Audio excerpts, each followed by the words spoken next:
Welcome to another Indie Dev Showcase, highlighting the many indie games we play here on the channel. If you'd like to submit a game for a future video, please reach out. But otherwise, let's begin.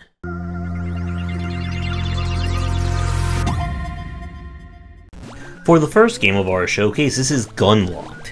One of the many VS-likes we played in 2022, this one kind of separates itself from the pack by being, well, a VS-like shoot-'em-up.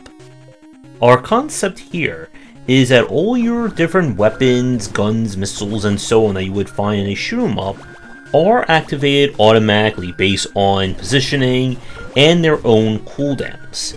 Your mission is just to maneuver your ship around so that enemies are within their firing lines. As enemies die, they'll drop various crystals which will be used for leveling up.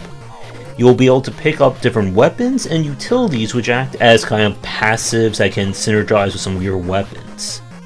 Since the game was put out, the version that you're seeing here was during, I believe, either early access or right around the time it hit 1.0. They did release a DLC adding more content that is not a part of this video. What I like about Gunlock is that it does a really good job of presenting yet another different take on the whole VS-like, bullet heaven, auto shooter, whatever you want to call it, gameplay. And if you are someone looking for something a little bit differently in that respect, then I think this is a very solid game. Now, as you play through it, it does become a little bit more intensive in terms of movement. But it doesn't seem to be as difficult unless you turn on some of the variety of modifiers and ways like that. There are of course different pilots and ships you can unlock, and I believe at the time that this footage is being shown, they were up to 3 different kind of areas to explore. I don't know if they've added any more in. If I had any issue with this one is that because everything is automated, you don't really get that sense of like the feel of the weapons, despite having all kinds of lasers, missiles, mines, and so on. But, like I said, if you're looking for something on the different side, compared to some of the other VS likes we've seen, I would definitely check out Gunlock. We now have Necrobouncer. The footage you are seeing is from the demo that we played. The game was released at the end of 2022. This is another action roguelite, where you play as a necromancer slash bouncer of a mysterious nightclub. In order to keep everyone in line, you are going to have to beat up all the denizens of our club here. The game itself kind of really just is about basic action roguelike design. You'll choose which room you go to from a series of nodes, and then you're going to have to beat up or complete a specific task in the room in order to move on. As you beat up enemies and complete things, you'll unlock additional relics, get access to premium resources or persistent resources that will allow you to upgrade your character, and you'll just keep on going until you either make it to the end of the run or die trying. My main issue with Necrobouncer is that while it was an interesting game, or at least it played nicely, it doesn't really do anything, at least from the demo, that kind of separates itself from the many other action roguelikes we've had a chance to play. And this is definitely one of those games where, if you are looking for a brand new take on the genre, you've already played kind of the other ones that have come out, Necrobouncer can kind of at least fit that bill. But if you're looking for kind of the best or the most expansive take on this design, then I don't think Necrobouncer kind of reaches that height. So all in all, at least from our play, it's a good game, but I kind of was hoping to see something a little bit new and different, at least from the demo. Now up is Recon Control. This is a tactical strategy game that's kind of like a pinch of Jagged Alliance, XCOM, and maybe a little bit of Worms thrown in. It is up to you to lead your commando squad across multiple maps and missions, take out the bad guys, keep them alive, and keep buying gear and upgrades to allow them to improve their ability to fight. So the game itself is played entirely from this kind of 2D sideways view. You'll be able to command each one of your units, and they'll have different action points you can kind of see at the bottom of the screen. Characters can be moved in and out of cover.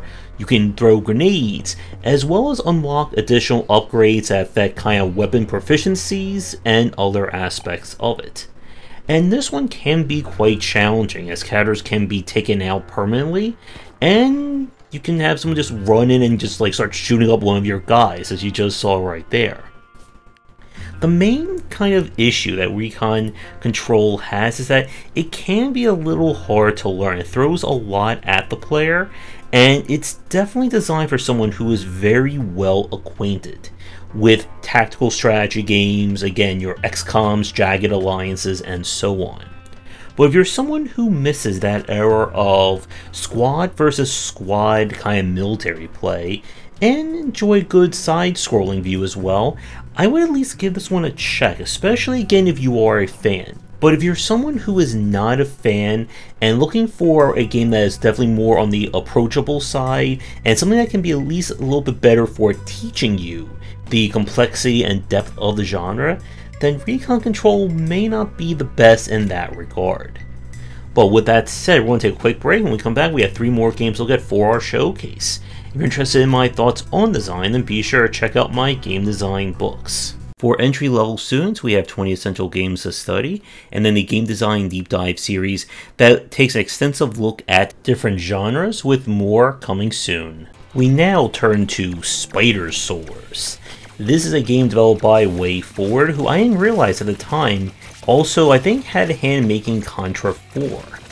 Our story here is that science has decided to combine dinosaurs with spiders, which I believe is just the absolute worst lesson to take from Jurassic Park.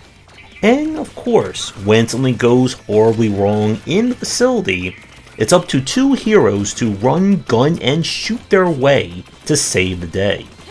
So as I said a second ago, this is a pure Contra-like. You'll be running and gunning with very limited health, trying to dodge all manner, and I do mean all manner, of projectiles, dinosaurs, and spiders along the way. Each level is 100% linear, as you'll go from beginning to end to get to the game's, or get to each halfway point where the game will checkpoint, and you'll also have to fight a mini-boss, and then of course fight some giant thing at the end that will probably cause you some trouble. The pieces and like everything like on paper for Spidersaurs works, but it's definitely a case, at least from someone who has played way too many times of Contra 1 and Super C, that it feels like it's being like overly done in terms of difficulty. As you've been watching the footage, you've probably have noticed that enemies will pretty much spawn in almost endlessly at you from specific positions. And what that means from a level design standpoint is that if you get caught in the wrong spot, it becomes damn near impossible to actually avoid taking a hit and losing one of your precious lives, just because of how the enemies are spawning in on you. The different power-ups you get are just okay. Nothing was at least overly exciting from what we played during our run of it.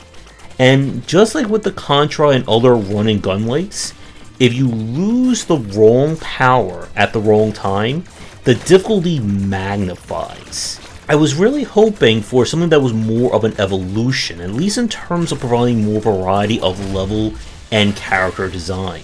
As someone who played through like Blazing Chrome, which was one of my favorites, I felt that one did a better job of being, I think, a little bit more restrained in terms of the run and gun while still presenting an interesting challenge. This, at plenty of times, just felt like difficulty for the sake of being difficult. Now, to give this game at least one bit of praise, I did like that as you beat the levels, you unlock different abilities, including, and surprisingly, a double jump. So I guess this is a Contravania kind of design. If you're someone who loves your run and guns to be on the challenging side, where you're going to have to fight for every pixelated inch on the screen, I would check out Spidersaurs. But if you are someone who's looking for a more evolution on the genre, or something that's a little bit more balanced for both the expert and casual audiences, then I would recommend games like Blazing Chrome and some of the other indie offerings in this respect. Now up is Gloomgrave. This is a kind of traditional roguelike set in a first-person dungeon crawler. You are exploring a mysterious dungeon, and there are a lot of things trying to get at you. So the main thing about this one is that this is played in the We Go style, so everyone moves at the same time. You'll choose from a different starting class, as will affect your beginning stats as well as your starting gear. And then it's up to you to explore the procedurally generated dungeon, trying to get all the loot and not get taken out in the process. The main thing about Gloomgrave is that it is definitely played more in the style of a traditional roguelike. So if you're hoping for something that's a little bit more action-y or with some more variance in that respect, you're not really going to find it here. Characters can equip different gear, you'll have to manage food, but all in all, this is, well, a traditional roguelike. And if you are looking for that kind of gameplay, and in a kind of bite-sized package, then Gloomgrave can certainly work for you. But if you're looking for something that's more like an action roguelike or some of like the more modern takes on it, this one may be a little too old school for you. For the last game of our showcase, this is Neon Blight. And the simplest way to describe this one would be if we turn Enter the Gungeon into Racketeer. It is a far future and all that dystopian that goes with it. We play a former cop turned gun owner or gun shop owner who decides to open up a shop in the seedy part of town and soon discovers there's a mysterious treasure out in the wilderness. And in order to find that, she's going to have to pew-pew her way across the land, completing quests, upgrading her shop, and buying, selling, and using various weapons.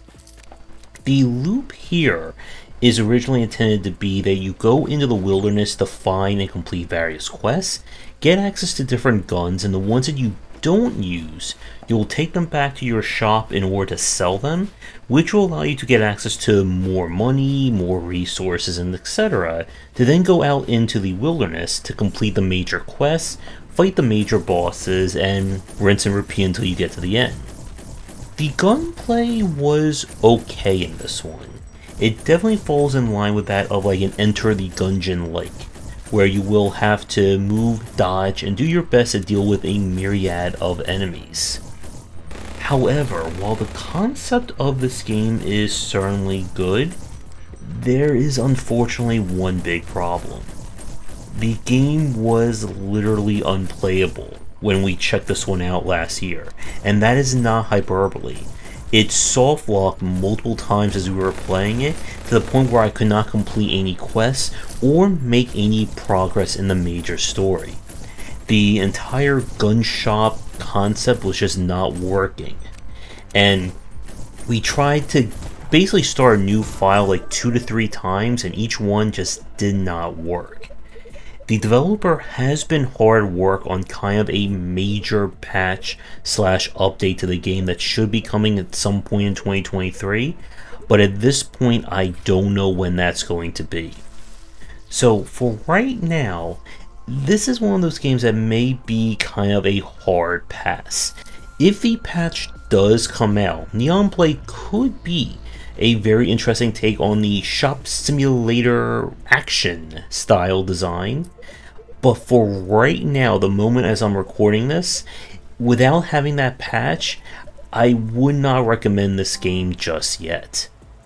So with that said, we're going to wrap up this week's showcase here. You'll find links to all the games down below. Be sure to do all the YouTubing stuff people tell you to do. If you'd like me to check out your game for a future piece, please reach out.